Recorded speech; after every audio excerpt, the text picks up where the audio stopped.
नमस्कार दोस्तों, NN classes की विशेष कक्षाओं में आपका स्वागत है। और आज हम जूलॉजी का लेक्चर नंबर 9 पढ़ने वाले हैं।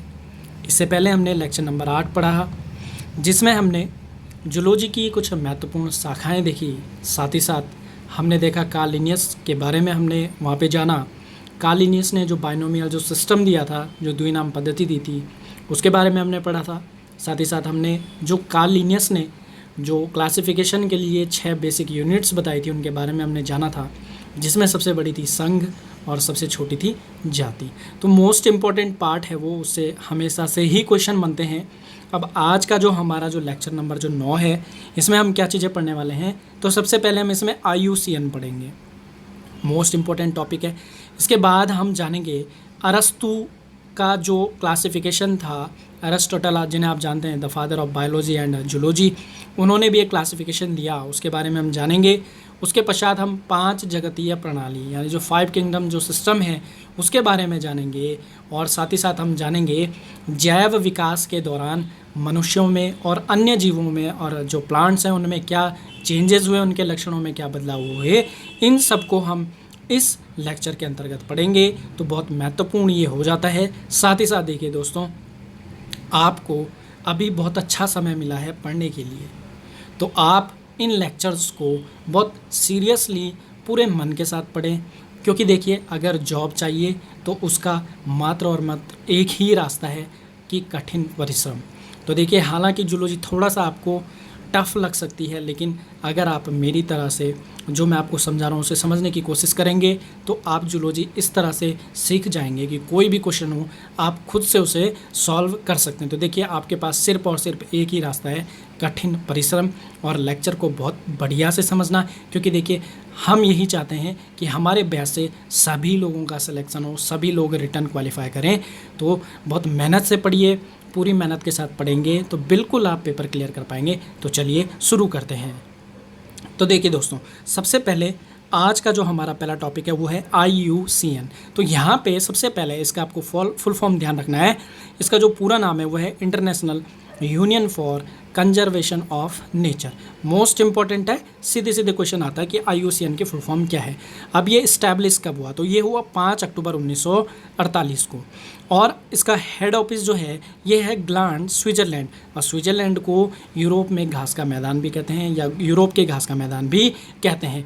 अब यहाँ पे कि जो IUCN है ये काम क्या करता है, इसका वर्क क्या है?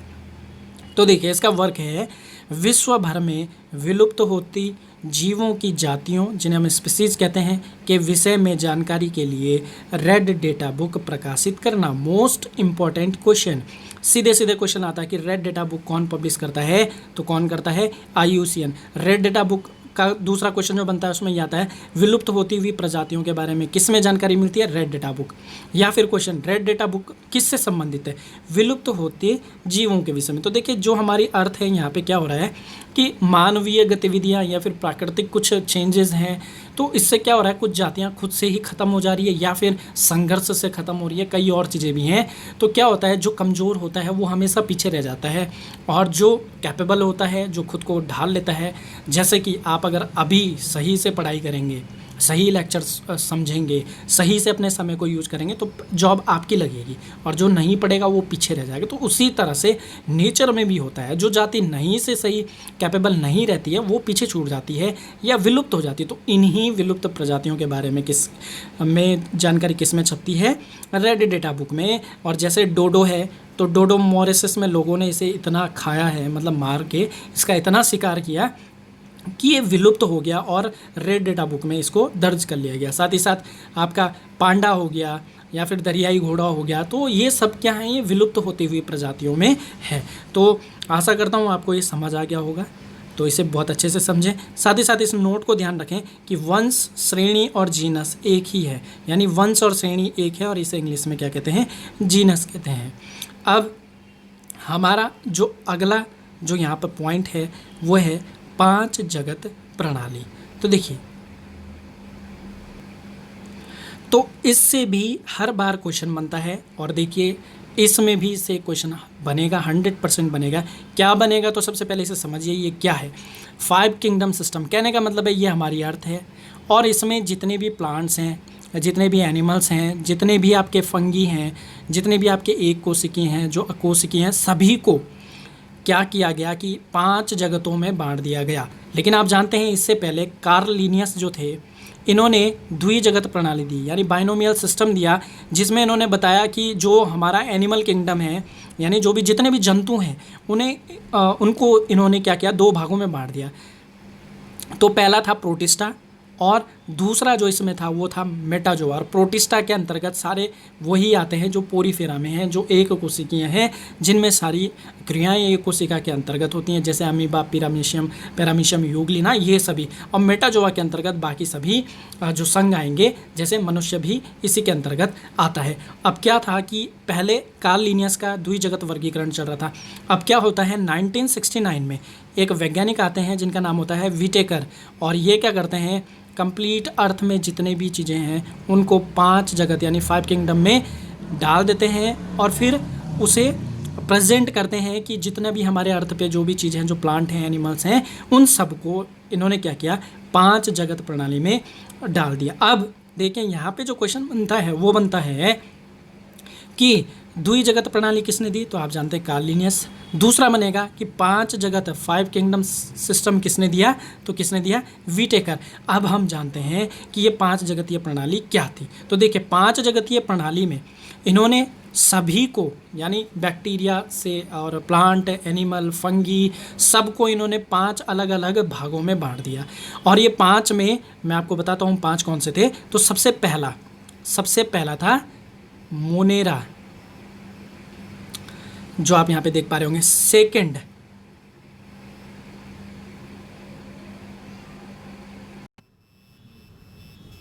प्रोटिस्टा। अब प्रोटिस्टा आपने अभी यहाँ भी देखा, कार्ल लिनियस, आप समझ गए होंगे प्रोटिस्टा के अंतर्गत क्या चीज़ आएंगी। थर्ड इन्होंने जो बताया वो था फंगी का मतलब होता है कवक। और जो चौथा है वो है प्लांट, यानी जितनी भी वनस्पति है। और 5वां जितने भी जीव हैं, जीव कहने का मतलब है जितने एनिमल हैं जो पोषण करते हैं, वो जो गति करते हों, वो सारे एनिमल हैं। तो देखिए ये था 5 जगतीय वर्गीकरण। अब हम सबको देखेंगे, मोनेरा से शुरू करेंगे, प्रोटिस्टा में कौन आते हैं, फंगी में कौन आते हैं, प्लांट में कौन आते हैं, एनिमल में कौन से आते हैं। लेकिन उससे पहले यहाँ पे 2 क्वेश्चन क्लियर कीजिए। देखिए पहला क्वेश्चन क्या आएगा भाई कि द्विजगत प्रणाली, यानी जो बाइनोमियल जो सिस्टम है वो किसने प्रेजेंट किया, तो आप जानते हैं कार्ल लिनियस। और दूसरा आपके पास आएगा कि 5 जगत वर्गीकरण यानी 5 किंगडम जो सिस्टम था ये किसने दिया, तो विटेकर। किसने दिया, विटेकर। तो 2 क्वेश्चन आपके यहाँ पे क्लियर हो जाते हैं। यहाँ से क्वेश्चन अगर आता है तो अब इसमें जो 5 किंगडम में जो पहला जो हमारा वर्ग था उसको देखते हैं। तो सबसे पहला था मोनेरा। तो मोनेरा के अंतर्गत कौन आते हैं ये जानते हैं। देखिए इसके अंतर्गत वे जीव यानी एनिमल आते हैं जो केंद्रक विहीन होते हैं। आप जानते हैं हमने जब प्रोकैरियोटिक सेल पढ़ी थी तो उसमें हमने देखा था वायरस को। हालांकि वायरस इसके अंतर्गत नहीं आता है क्योंकि वो लिविंग और नॉन लिविंग के बीच का कनकैटनेशन है, मतलब कड़ी है, तो वो उसके अंतर्गत नहीं आएगा। लेकिन इसके अंतर्गत कौन से जीव आएंगे जो प्रोकैरियोटिक हैं और जिनमें सेंट्रियस जो हमारा जो न्यूक्लियस होता है, सेंट्रल जो होता है वो नहीं होता।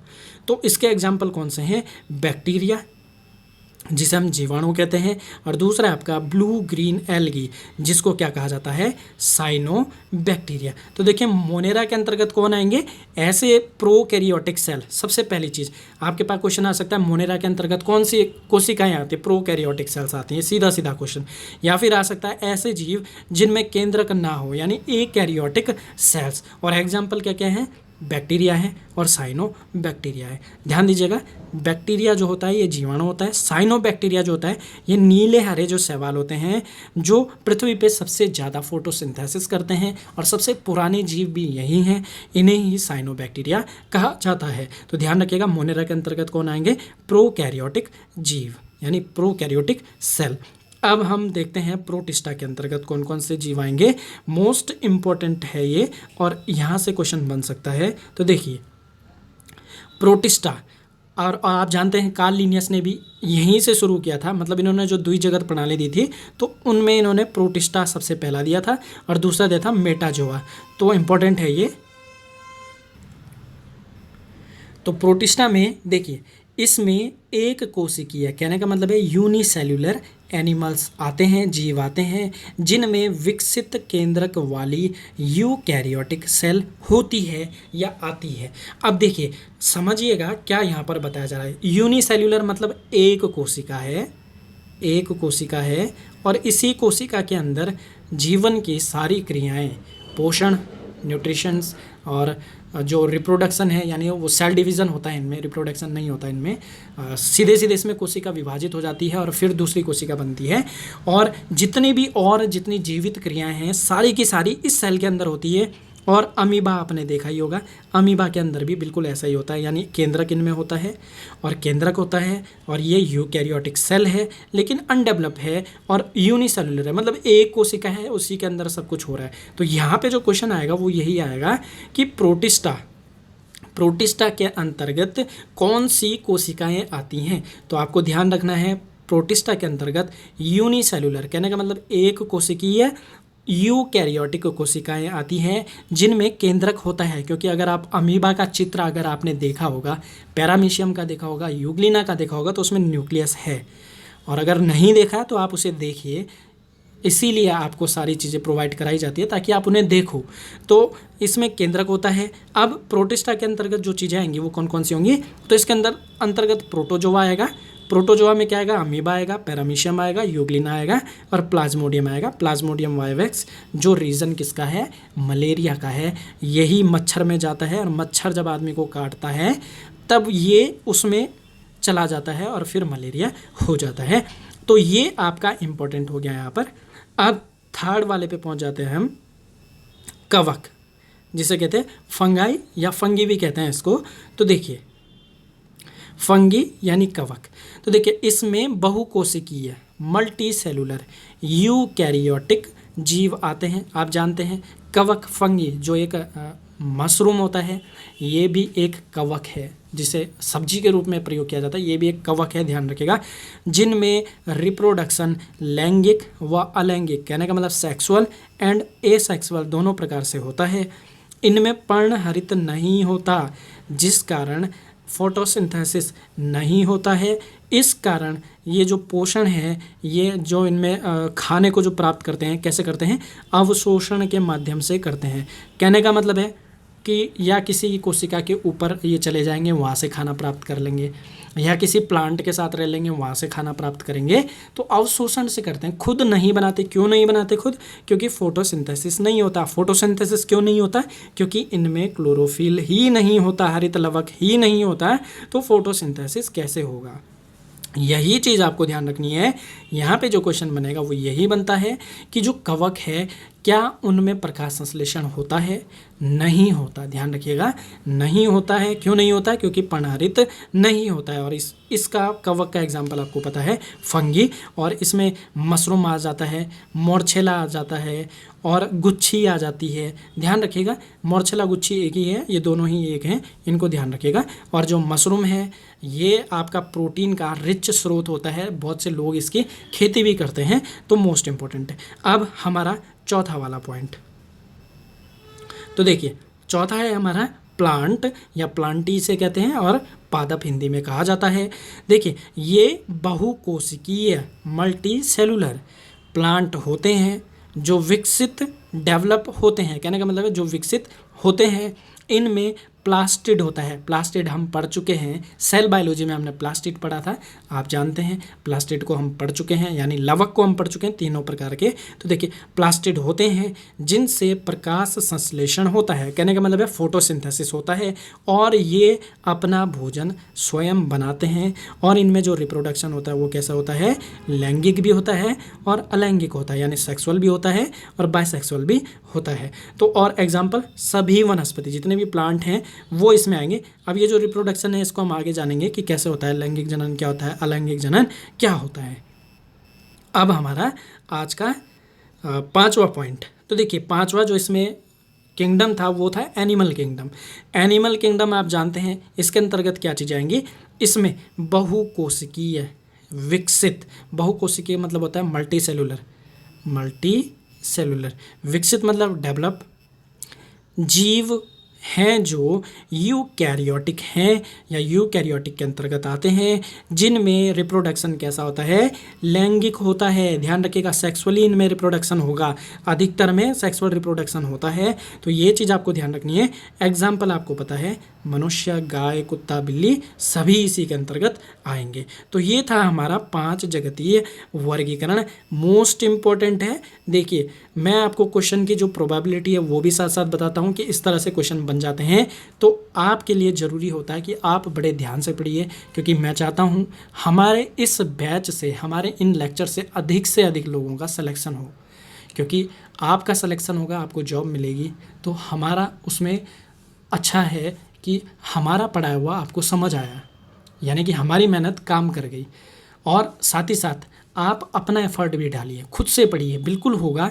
अगर मन नहीं भी लगता है तो भी आपको पढ़ना है, क्योंकि देखिए जॉब बहुत ज़रूरी है। तो चलिए अब हम जंतु जगत का वर्गीकरण देखते हैं, एरिस्टोटल वाला, यानी अरस्तु ने जो दिया। तो देखिए, क्लासिफिकेशन ऑफ एनिमल किंगडम। अभी हमने अर्थ पे सभी जितनी भी चीज़ें थी उनको देखा, 5 जगत में बटे थे। अब जो हमारा 5वां था, आपने देखा यहाँ पर, ये जो 5वां वाला है ये, अब इसका क्लासिफिकेशन देखेंगे। तो इसका क्लासिफिकेशन क्या था, तो इसका क्लासिफिकेशन सबसे पहले अरस्तु ने दिया, इसीलिए उन्हें द फादर ऑफ जूलॉजी कहते हैं। यही कारण है कि उन्हें द फादर ऑफ जूलॉजी क्यों कह रहे हैं, इसीलिए कह रहे हैं क्योंकि आप जानते हैं उनके पुस्तक का नाम है हिस्टोरिया एनिमेलिया। हिस्टोरिया एनिमेलिया, उसके अंतर्गत उन्होंने जो एनिमल किंगडम था, इसका क्लासिफिकेशन सबसे पहले दिया है वर्ड में, इसीलिए द फादर ऑफ जूलॉजी भी हैं वो। तो चलिए अब देखते हैं क्या था ये क्लासिफिकेशन। तो देखिए, सबसे पहले अरस्तु, जिन्हें कहते हैं एरिस्टोटल, ने ज्ञात जंतुओं को उनकी समानता यानी सिमिलैरिटी एवं विषमता, जो उनमें डिफरेंस थे, के आधार पर 2 भागों में विभक्त किया। कहने का मतलब है, इन्होंने सभी जंतुओं को देखा, एनालिसिस किया, उनमें क्या चीज़ें सिमिलर हैं और क्या उनमें डिफरेंट है। तो इसके आधार पे इन्होंने क्या किया, पूरे जितने जीव थे, जितने एनिमल्स थे, उनको इन्होंने 2 भागों में बांट दिया। अब ये 2 भाग कौन से थे, तो देखिए ये 2 भाग थे। फर्स्ट था एनेइमा, सेकंड था इनेइमा। ध्यान रखिएगा, थोड़ा सा कंफ्यूज करते हैं, लेकिन आप ध्यान रखिए ए और ई।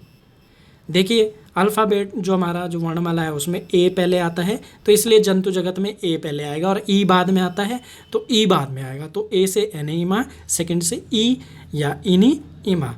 तो देखिए एनेइमा के अंतर्गत क्या चीज़ें आई। देखिए एनेइमा के अंतर्गत जो जीव आए वो ऐसे जीव थे जिनका जो खून था वो रेड कलर का नहीं था। इन्होंने क्या किया, ब्लड को देखा और उसके आधार पे क्लासिफाइड कर दिया कि भाई जिसका खून लाल नहीं होगा वो किसके अंतर्गत आएगा, एनेइमा के अंतर्गत आएगा। अब इसके अंतर्गत क्या क्या चीज़ें इन्होंने शामिल की, वो की पोरीफेरा संघ। पोरीफेरा का मतलब होता है जिसमें स्पंज आता है, यू प्लेक्टेला, यू स्पंजिया, जो बाथ स्पंज होता है वो, उस तरह की चीज़ें। साथ ही साथ निडेरिया संघ, मोलस्का संघ, ये हम आगे सारे देखने वाले हैं, इनमें क्या क्या चीज़ें आएंगी आपको समझ आ जाएगा। सिर्फ एग्जाम्पल के लिए यहाँ पर लिखे गए हैं ऑर्थोपोडा फाइलम और इकाइनोडर्मेटा फाइलम, यानी कि ये जो जीव हैं पोरीफेरा संघ के जीव, अभी आप आगे समझ जाएंगे कि इनमें कौन कौन आते हैं, निडेरिया के, मोलस्का के और ऑर्थोपोडा के, इकाइनोडर्मेटा के। तो इनके जो जीव होते हैं इनमें जो ब्लड होता है वो रेड कलर का नहीं होता है, ध्यान रखिएगा, रेड कलर का नहीं होता है। अब कहने का मतलब है कि जो एनेइमा था उसमें सभी ऐसे जीव थे जो अकशेरुकी हैं। कहने का मतलब है जिनमें पीठ में, यानी कि ये ऐसे जीव हैं जिनकी पीठ में एक रीढ़ की हड्डी, जिसे कहते हैं मेरुदंड या वर्टिब्रा, वो नहीं है। यानी कि ये ऐसे जीव हैं जिनके पृष्ठ तल पे, यानी कि पीछे की तरफ एक लंबी सी हड्डी, जिसे हम कहते हैं मेरुदंड या रीढ़ की हड्डी, वो नहीं होती। वो सभी जीव किसके अंतर्गत आते हैं, एनेइमा के अंतर्गत। अब जो दूसरा था इनेइमा, जिसे आप यहाँ पर देख पा रहे होंगे, इनेइमा। तो देखिए इनेइमा ऐसे जीव इसके अंतर्गत रखे गए जिनका जो खून था वो कैसा था, लाल था। दूसरी चीज़, इसमें कशेरुकी, कहने का मतलब वर्टिब्रेट्स को सम्मिलित किया गया, जिन्हें 2 उपसमूहों में बांटा गया। कहने का मतलब है इसमें ऐसे इन्होंने जीव रखे जिनके पीछे पीठ में एक हड्डी थी, जिसे हम बैकबोन भी कहते हैं, रीढ़ की हड्डी, और साइंटिफिक लैंग्वेज में इसे वर्टिब्रा कहते हैं। या स्पाइनल कॉर्ड भी कह देते हैं। तो ऐसे जीव इन्होंने इनेमा के अंतर्गत रखे, जिसके पृष्ठ तल पर क्या थी, रीढ़ की हड्डी थी। उसके बाद इन्होंने इन सभी जीवों को क्या किया, दो भागों में बांट दिया। अब दो भागों में क्यों बांटा, देखिए, क्योंकि इसमें कुछ बेसिक से यहाँ पे फ़र्क थे जो कि आगे चल के मोस्ट इम्पॉर्टेंट जिन्होंने रोल प्ले किया। कहने का मतलब ऐसे कशेरुकी, यानी ऐसे जिनके पीछे रीढ़ की हड्डी भी है, लेकिन उन दोनों को इन्होंने अलग अलग कर दिया। क्यों किया, क्योंकि इनमें कुछ ऐसे थे जो विविपेरा थे, कहने का मतलब है जरायुज थे, यानी कि जो सीधे सीधे शिशु को जन्म देते हैं, और कुछ ऐसे थे जो कि अंडयुज थे, ओविपेरा थे, जो कि अंडों को पहले देते हैं, उसके बाद उसमें से एक बच्चा निकलता है। तो देखिए जरायुज के अंतर्गत के कौन कौन आते हैं, तो देखिए, तो जरायुज के अंतर्गत आते हैं ऐसे कशेरुकी जो बच्चे शिशु को जन्म देते हैं। कहने का मतलब अंडा नहीं देंगे, बच्चे देंगे, बच्चे शिशु को जन्म देते हैं। एग्जाम्पल क्या है, मनुष्य है और पशु हैं। अब जो ओविपेरा है उसके अंतर्गत कौन आए, तो ऐसे कशेरुकी यानी ऐसे वर्टिब्रेट्स आएंगे जो अंडे देते हैं। और इसमें आपको एग्जाम्पल पता है, मछली हो गया, मछली अंडा देती है, सर्प हो गया, सांप, पक्षी हो गए, और अंडे देने के बाद इससे शिशु बाहर आता है। तो ये आपका किसका क्लासिफिकेशन हो गया, एरिस्टोटल का क्लासिफिकेशन हो गया। अब देखिए हम यहाँ पर शुरू अब करने वाले हैं क्लासिफिकेशन। कहने का मतलब है जो मेन क्लासिफिकेशन था, जो आपको अब समझना है। देखिए इससे, हालांकि यहाँ पर ये वाला जो टॉपिक है, इससे क्वेश्चन ज़्यादा नहीं आते हैं, बट आपको अगर क्लासिफिकेशन पूरा समझना है तो ये पढ़ना आवश्यक होगा, क्योंकि इससे बहुत छोटे छोटे से क्वेश्चन कहीं पे भी आ सकते हैं। तो चलिए अब इस पे एक नज़र डालते हैं। और जो हमारा टॉपिक है वो क्या है, जंतुओं में मुख्य विकासीय प्रवृत्तियाँ। कहने का मतलब है जो मेजर एवोल्यूशनरी जो ट्रेंड्स हुए एनिमल्स में जैव विकास के दौरान। कहने का मतलब है साल दर साल चीज़ें चेंज होती हैं, कुछ जीव मॉडर्न हो जाते हैं, कुछ विलुप्त हो जाते हैं। तो जो मॉडर्न हुए जीव हैं उनके लक्षण कैसे आए, उनमें कैरेक्टर्स कैसे आए, उसके बारे में हम यहाँ पर जानने वाले हैं। तो देखिए, जैव विकास बायोवोल्यूशन के कारण जंतुओं में निम्न लक्षण विकसित हुए। अब देखिए सबसे पहले हम एनिमल के स्ट्रक्चर पर बात करेंगे, यानी कि कोई भी जो जंतु होते हैं उनके स्ट्रक्चर किस तरह से हो सकते हैं। तो इसमें तीन मोस्ट इम्पॉर्टेंट स्ट्रक्चर हैं जो अभी तक के हैं जीवों में, यानी जो भी एनिमल अभी हमारे अर्थ पे हैं, इनमें तीन प्रकार की बॉडी स्ट्रक्चर होती है। उनमें सबसे पहला है कोशिका पुंज प्रणाली, जिसे कहते हैं सेल एग्रीगेट प्लान। कहने का मतलब है इसे कहा जाता है पुंज जैसा, कहने का मतलब है ग्रुप लाइक स्ट्रक्चर। अब यहाँ पर आपके पास सीधे सीधे क्वेश्चन बनता है कि जो पुंज की तरह या फिर ग्रुप लाइक स्ट्रक्चर या फिर कोशिकाओं का समूह जैसा जो स्ट्रक्चर है वो किन जीवों में होता है, तो वो होता है पोरीफेरा में। और ये जो मैंने यहाँ पे स्ट्रक्चर बनाया है ये आपका पोरीफेरा संघ का जीव है, यूरोस्पांजिया, जिसे बाथ स्पंज भी कहते हैं, जिससे लोग नहाते हैं। स्पंज यही वो जीव होता है, वो एक प्राणी ही है। उसे क्या किया जाता है कि उसे निकाल के, समुद्रों में ये मिलता है, पत्थर के नीचे आपको चिपका मिलेगा, तो उसे वहाँ से निकाला जाता है, उसके बाद प्योरीफाई किया जाता है, उसके बाद इसे मार्केट में बेचा जाता है। तो यही वो यूरोस्पांजिया है। तो सबसे पहला जो हमारे पास बॉडी टाइप जो है वो है, देखिए, कोशिका पुंज प्रणाली। तो देखिए शरीर कोशिका के पुंज जैसा। शरीर क्या होता है, कंप्लीट जो ये देखिए आप देख पा रहे होंगे कैसा होता है, कैसा है, मतलब सेल का गुच्छा सा दिख रहा है आपको, तो इसे कहते हैं बायोलॉजी में पुंज।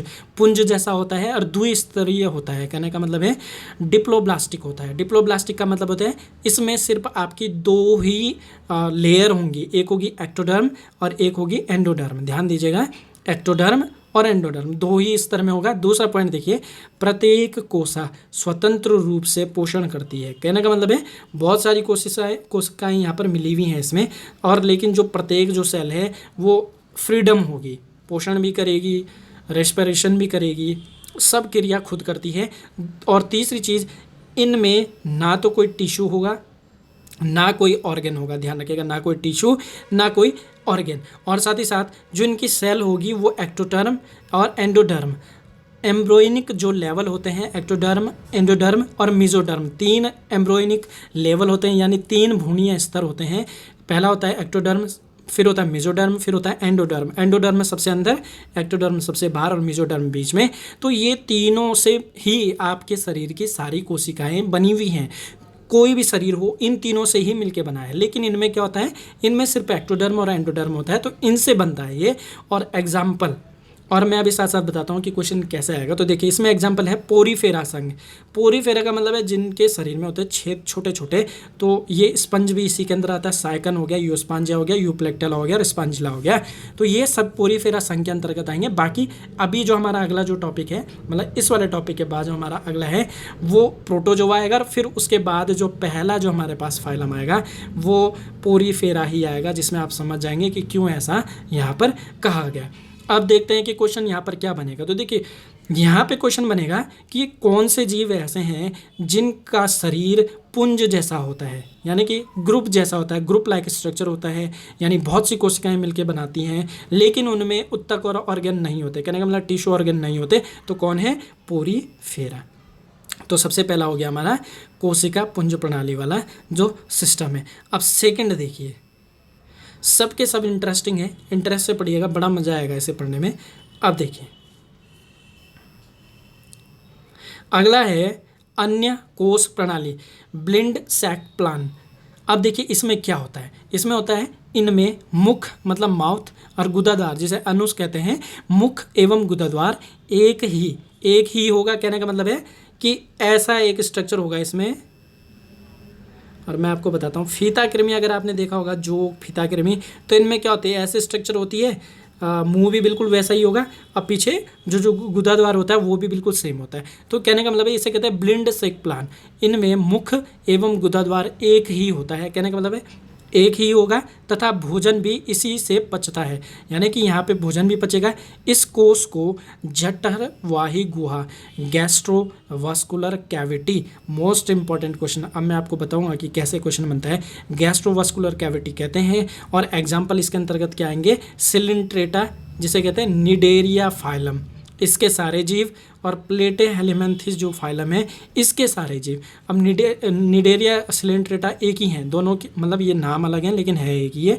तो इसके अंतर्गत क्या आता है, हाइड्रा आता है, मूंगा आता है, जेलीफिश आती है, सी एन्यूमोन आते हैं। इनमें यही स्ट्रक्चर होता है। कहने का मतलब है कि एक ही पूरी ट्यूब होगी, उसी के अंतर्गत सारी क्रियाएं होंगी। और प्लेटे हेलिमेंथिस के अंतर्गत क्या क्या आएंगे, आपकी फीता कृमि आता है, टेप वॉर्म, प्लेन एरिया आएगा, लीवर फ्लूक आएगा जिसे फेसियोला कहते हैं, और सिस्टोम आएगा। बाकी अब जब हम इसका ये जो जब फाइलम हम ये पढ़ेंगे तो वहाँ पे हम इनके चित्र भी देखेंगे। अभी मैं आपको इसका बेस बना रहा हूँ कि आपको चीज़ें समझ आए वहाँ पे जब मैं उन्हें पढ़ाऊँ। अब जो तीसरा है, तो तीसरा देखिए मोस्ट इंपॉर्टेंट, यहाँ पे भी क्वेश्चन बनता है और पीछे उद्यान विभाग में भी क्वेश्चन बना था इससे।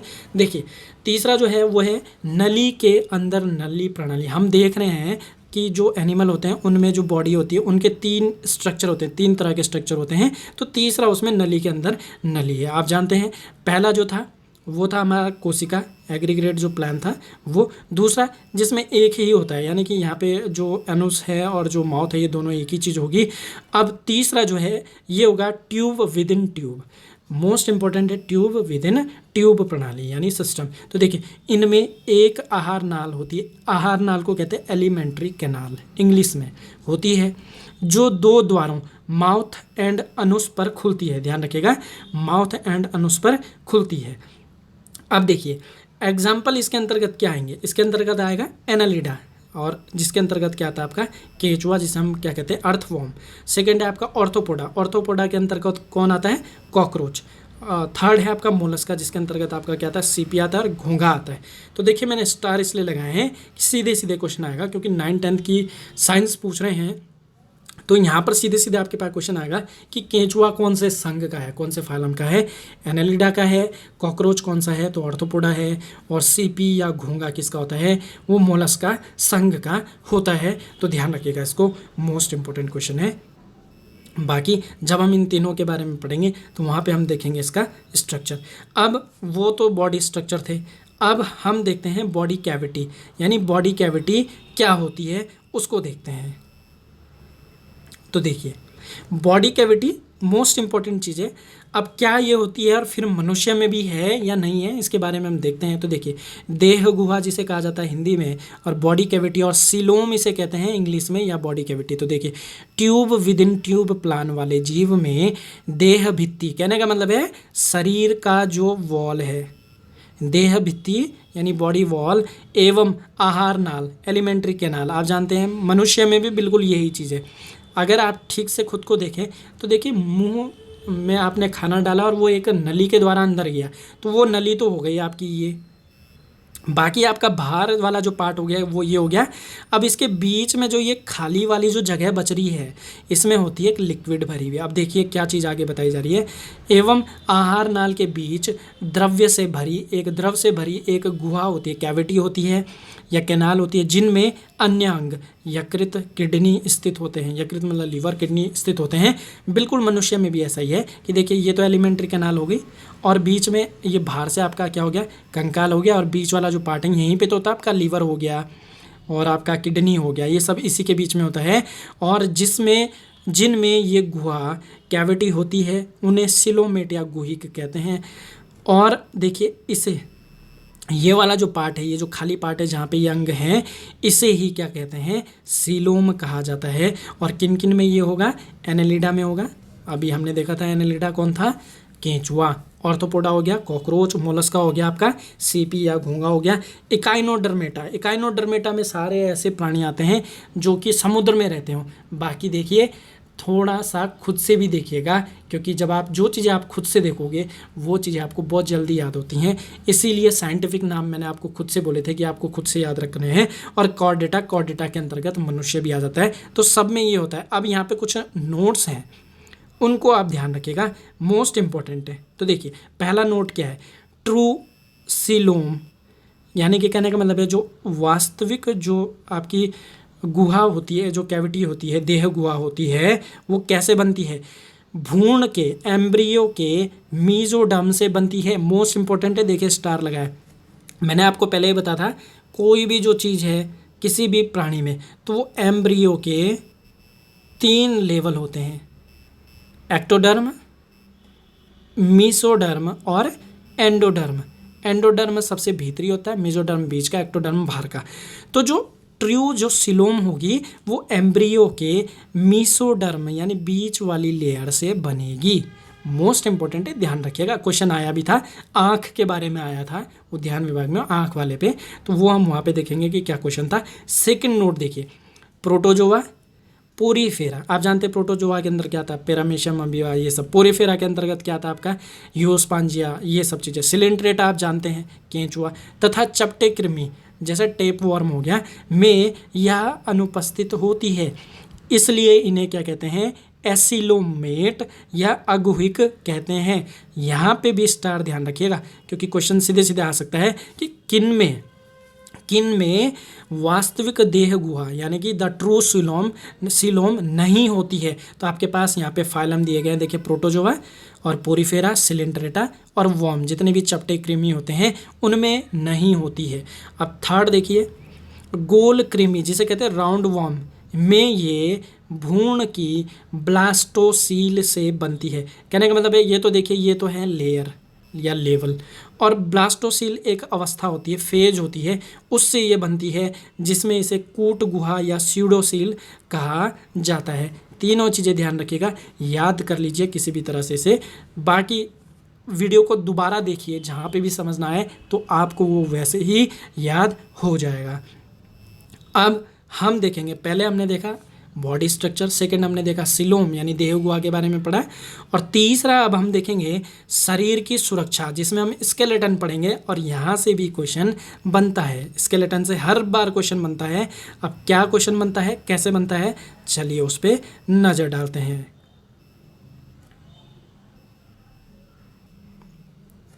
तो देखिए, शरीर सुरक्षा एवं आधार, बॉडी सपोर्ट एंड प्रोटेक्शन। तो देखिए, बॉडी सपोर्ट और प्रोटेक्शन में सबसे इंपॉर्टेंट क्या है, स्केलेटन, जिसे कहते हैं कंकाल तंत्र।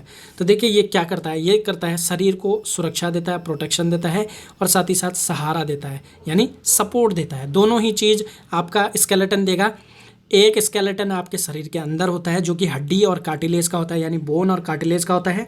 एक स्केलेटन आपके शरीर के बाहर है जिसमें आपके क्या क्या चीज़ें आती हैं, और यही क्वेश्चन बनता है। तो देखिए, अगर अंतः कंकाल एंडोस्केलेटन की बात है हो तो वो बना होता है बोन और कार्टिलेज से। और अगर एक्सोस्केलेटन जिसे कहते हैं बाह्य कंकाल की बात हो तो उसके अंतर्गत कौन कौन सी चीज़ें आएंगी आपकी, तो आएंगी नाखून आएगा, बाल आएगा, सल्क जिसे फ्लेक कहते हैं, और मछलियों में ये सल्क आपने देखे होंगे। कभी अगर मछली लेने आप गए होंगे तो मछली वाला मछली के बाहर से जो एक ब्रश होता है उससे सल्क को निकालता है, जो फ्लेक है वो उसे निकालता है, चमकीले से ये आपको देखने को मिलेंगे। उसी की बात यहाँ पर की जा रही है। और क्यूटिकल, और ये क्यूटिकल होता है फीता कृमि और एस्केरिस जो होते हैं, एस्केरिस लुम्ब्रिकोइड्स, उनके शरीर के बाहर में प्रोटीन की एक कवर होता है, उसे ही क्यूटिकल कहते हैं। जैसे काइटिन भी है उसी तरह का ये भी है। तो देखिए ध्यान रखिएगा, बाह्य कंकाल सीधे सीधे आएगा कि मनुष्य में बाह्य कंकाल कौन से होते हैं, तो कौन से होते हैं, नाखून, बाल, सल्क और क्यूटिकल। ये अन्य जीवों में होते हैं, सल्क मछली में होता है, क्यूटिकल आपका एस्केरिस में होता है। अब अगर आपका एंडोस्केलेटन की बात की जाए तो अंदर क्या होता है, आपके मांस के अंदर हड्डियाँ होती है और कार्टिलेज होता है जिसे कहते हैं हम उपास्थि। तो दोनों चीज़ ध्यान रख दीजिएगा। अब हम नोट को देखते हैं। तो पहला नोट देखिए, सिलेंट्रेटा में बाह्य कंकाल नहीं होता है। सिलेंट्रेटा जो संघ है हमारे पास, जिसे हम निडेरिया भी कह रहे थे, उसमें आपका नहीं होता है बाह्य कंकाल। और इसमें एग्जाम्पल कौन कौन होते हैं, हाइड्रा होता है, जेलीफिश होती है, और बाकी अब हम इसमें आगे जानेंगे। साथ ही साथ कृमि जिन्हें कहते हैं वॉर्म, जिसमें अर्थवॉर्म ये सब आते हैं। कृमि में क्यूटिकल का बना होता है बाह्य कंकाल। सीधे सीधे क्वेश्चन आएगा, एस्केरिस में, एस्केरिस लुम्ब्रिकोइड्स में आपका बाह्य कंकाल या बाहर की जो इसकी लेयर होती है वो किसकी बनी होती है, क्यूटिकल की बनी होती है। इसीलिए अगर देखिए एस्केरिस क्या होता है, कई बार इसका संक्रमण मनुष्यों में हो जाता है, लेकिन हमारा लीवर ना ही हमारी छोटी आंत ना हमारी बड़ी आंत इसे नहीं पचा सकती। क्यों नहीं पचा सकती, क्योंकि इसके शरीर के बाहर क्यूटिकल का एक आवरण होता है, यही इसका आंसर है। और क्वेश्चन यहाँ पे सीधे यही आएगा कि एस्केरिस का जो बाह्य जो आवरण होता है वो किसका बना होता है, तो किसका बना होता है, क्यूटिकल का बना होता है। अगला देखिए ऑर्थोपोडा। ऑर्थोपोडा में आपको पता है कॉकरोच के बारे में बात चल रही है। तो देखिए ऑर्थोपोडा में काइटिन का बना होता है। कहने का मतलब है कॉकरोच का जो बाहर का जो लेयर होता है आपने देखा होगा चमकीला सा होता है, बहुत शाइन करता है, तो वो यही काइटिन है, इसी का ही वो बना होता है। अगला देखिए मोलस्क का, जो आप घोंगा जो स्नेल होता है, सीपी होती है मोती वाली, उसकी बात यहाँ पर चल रही है। तो देखिए इनके शरीर के बाहर आपने देखा होगा बरसात के टाइम पे घोंगे निकल आते हैं और ये बड़े स्लो चलते हैं, जिन्हें स्नेल भी कहा जाता है। और इसका स्ट्रक्चर अगर आप देखोगे तो कुछ ऐसा होता है और 2 टेंटिकल होते हैं इसके लगे हुए, बड़ा स्लो ये चलता है, बहुत स्लो चलता है।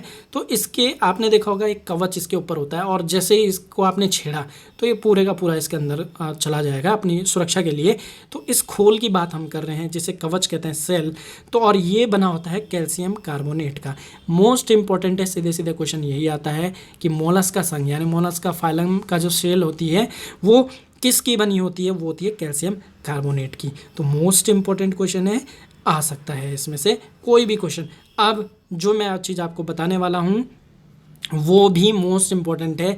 यहाँ पे आपको चीज़ें समझ आ जाएंगी कि हमारा जो शरीर है, जो अन्य प्राणियों का शरीर है, इनमें देखिए सब में कुछ ना कुछ स्पेशलिटी है। कुछ जीव ऐसे होते हैं, माना कि आप यूएसपांजिया को उठा लीजिए, तो इस यूएसपांजिया ऐसा जीव है, उसको आप किधर से भी काटो तो वो बराबर भागों में नहीं कटेगा, यानी कि, या फिर आप अमीबा को उठा लीजिए, बराबर भागों में नहीं कटेगा। और दूसरी चीज़, अगर आप जो आपका ये स्टारफिश है, स्टारफिश को आप उठा लीजिए, उसे आप किसी भी हाफ डायामीटर से काटिए, यानी अर्धव्यास से काटिए, किसी भी अर्धव्यास से, तो वो 2 भागों में बराबर कट जाएगा। और तीसरी चीज़, जो मनुष्य शरीर होता है, जो मक्खी होती है या फिर कोई भी जानवर लगाइए, आप अगर इनकी बॉडी को ठीक बीचों बीच से काटोगे तो ये ठीक 2 बराबर भागों में बढ़ जाएगा। तो इसी के बारे में हम यहाँ पर बात कर रहे हैं, जिसे कहते हैं बॉडी सिमेट्री। और ये भी कितने प्रकार की होती है, 3 प्रकार की होती है। इनमें सबसे पहला आता है असममिति, जिसे कहते हैं एसिमेट्री। तो इसमें क्या होता है, देखिए शरीर को 2 भागों में समान नहीं काट सकते हैं। कहने का मतलब है शरीर को 2 भागों में समान नहीं काट सकते हैं, यानी कि बराबर भागों में नहीं काट सकते आप। एग्जाम्पल क्या है, स्पंज जो मैंने आपको बताया, या घोंगा, या फिर अमीबा। आप कभी भी आपको ये देखने को मिलेंगे तो आप देखिएगा कि क्या आप इनको कहीं से बराबर बांट काट सकते हो या नहीं। आपको आंसर मिलेगा नहीं। तो नहीं का मतलब है एसिमेट्री है। अब दूसरा अरीय सममिति, जिसे कहते हैं रेडियल सिमेट्री। तो देखिए, किसी भी अर्धव्यास यानी कि हाफ डायामीटर से आप अगर इसको काटोगे तो ये दो बराबर भागों में बंट जाएगा। कहने का मतलब किसी भी हाफ डाया से काटोगे तो दो बराबर भागों में बंट जाएगा। अभी मैं आपका उसका डायग्राम भी दिखा रहा हूँ कि क्या बात यहाँ पर चल रही है। अब इसके एग्जाम्पल क्या होंगे, हाइड्रा, जेलीफिश, मैंने आपको बताया था, स्टारफिश भी आ जाती है इसमें, समुद्री एनीमोन और सी ऑर्चिन। बाकी इसमें बहुत से और एग्जाम्पल भी हैं, उनको हम आगे जानेंगे और उनकी आवश्यकता नहीं है यहाँ पे जानने की। कोई भी पेपर हो आपका, XYZ कोई भी एग्जाम हो, चाहे आप पशुधन प्रसार अधिकारी उठा लीजिए, रेशम निरीक्षक, कोई भी, जूलॉजी यहाँ से आपकी बाहर नहीं जाएगी। तीसरा जो आपका बॉडी टाइप होता है, जो इसमें जो सिमेट्री होती है वो होती है बाइलेटरल सिमेट्री, जिसे कहते हैं द्विपार्श्व सममिति। इसमें क्या होता है, देखिए, केवल शरीर को ठीक मध्य से काटने पर दो समान भागों में बटेगा। पोस्टमार्टम जो होता है, आप यूट्यूब पे इसका वीडियो देखिएगा, तो मनुष्य के जो सर होता है बिल्कुल इसके ठीक बीचों बीच से काटा जाता है। तो ऐसे शरीर जिन्हें ठीक बीच से काटने पर दो समान भागों में वो बटेंगे, वो किसके अंतर्गत आएंगे, बायलेटरल के अंतर्गत आएंगे। और इसके अंतर्गत क्या आता है, मछली आती है। मछली को आप देखिए, मछली को आप अगर सीधे ठीक बीचों बीच काटोगे, इसके दो भाग हो जाएंगे, बिल्कुल बराबर दो भाग होंगे। आदमी का भी वैसे ही होता है और मेंढक का भी वैसे ही होता है। अब यहाँ पर जो मैं चित्र आपको दिखा रहा हूँ, इससे आप समझ जाएंगे कि क्या बात यहाँ पर चल रही है। तो देखिए, ये जो हमारा है स्पंज, ये देखिए, ये स्पंज है जो एसिमेट्रिकल में आता है। तो आप इसे ना ही ऐसे में काटोगे तो बराबर नहीं कटेगा, ऐसे में काटोगे तो बराबर नहीं कटेगा, ऐसे में भी काटोगे बराबर नहीं कटेगा। बराबर का मतलब होता है, आपने अगर किसी दाल के दाने को देखा हो या मटर का दाना निकाल लीजिए, उसको दो बराबर भागों में आप काट सकते हो, बिल्कुल बराबर। या सेब का पूरा फल होता है, उसको भी आप दो बराबर भागों में काट पाओगे, लेकिन इसको आप वैसे नहीं काट सकते। तो ये वाला जो स्ट्रक्चर है वो है एसिमेट्रिकल। सेकेंड, इसको देखिए, रेडियल जो सिमेट्रिकल होता है, ये आपका यहाँ पर इन्होंने जो दी है, जेलीफिश का यहाँ पे स्ट्रक्चर दे रखा है इन्होंने। तो अगर आप इसको ऐसे काटोगे तो भी ये बराबर भागों में बटेगा। कहने का मतलब है, देखिए, ये जो स्ट्रक्चर दिखा रहे हैं, ये वाला, अगर आप इसको यहाँ से काटोगे, यानी ये हाफ डाया है, तो ये वाला पार्ट इधर कट जाएगा और वो वाला पार्ट उधर रह जाएगा। अब तीसरा जो हमारा जो है बायलैटरल जो सिमेट्रिकल है, तो ये है मनुष्य। तो मनुष्य का पोस्टमार्टम ऐसे ही होता है, यहाँ से काटा जाता है और बिल्कुल दो भागों में आपका बराबर कट जाता है। और अगर आपको ये देखना हो तो यूट्यूब पे ये पोस्टमार्टम की वीडियोज़ होती हैं, उनको आप देख लीजिए, या फिर इसका वीडियो आप देख सकते हैं। तो ये हमारा बेसिक आपका क्लासिफिकेशन का, और आज का हमारा टॉपिक भी यही है, इतना ही है। अब इसके बाद हमारा जो अगला जो टॉपिक आएगा, जो हमारा लेक्चर नंबर जो 10 आएगी, उसमें हमारे आएंगे सारे संघ, और जिसमें हम पढ़ेंगे प्रोटोजोआ, पोरीफेरा और सारे के सारे संघ। और आपको जितने भी हमारी पृथ्वी पे एनिमल्स हैं, जितने भी एनिमल्स हैं, जो भी एनिमल्स हैं, सब की जानकारी आपको बहुत अच्छे से हो जाएगी। यानी कि कौन सा जानवर क्या करता है, कौन से फाइलम में है, मछली की जानकारी, मनुष्य की जानकारी, सांपों की जानकारी और कछुओं की जानकारी, सब की जानकारी आपको इसमें हो जाएगी। तो चलिए दोस्तों, आज के लिए इतना ही रखते हैं। बाकी ठीक से पढ़िए, देखिए, क्योंकि बार बार समय लौट के नहीं आएगा। यही टाइम है, बहुत अच्छा समय आपके पास है, बड़े आराम से पढ़िए, आपको निश्चय ही जॉब मिलेगी। चलिए, आज के लिए इतना ही रखते हैं, मिलते हैं आपसे फिर से नए लेक्चर के साथ। तब तक के लिए जय हिंद, जय उत्तराखंड।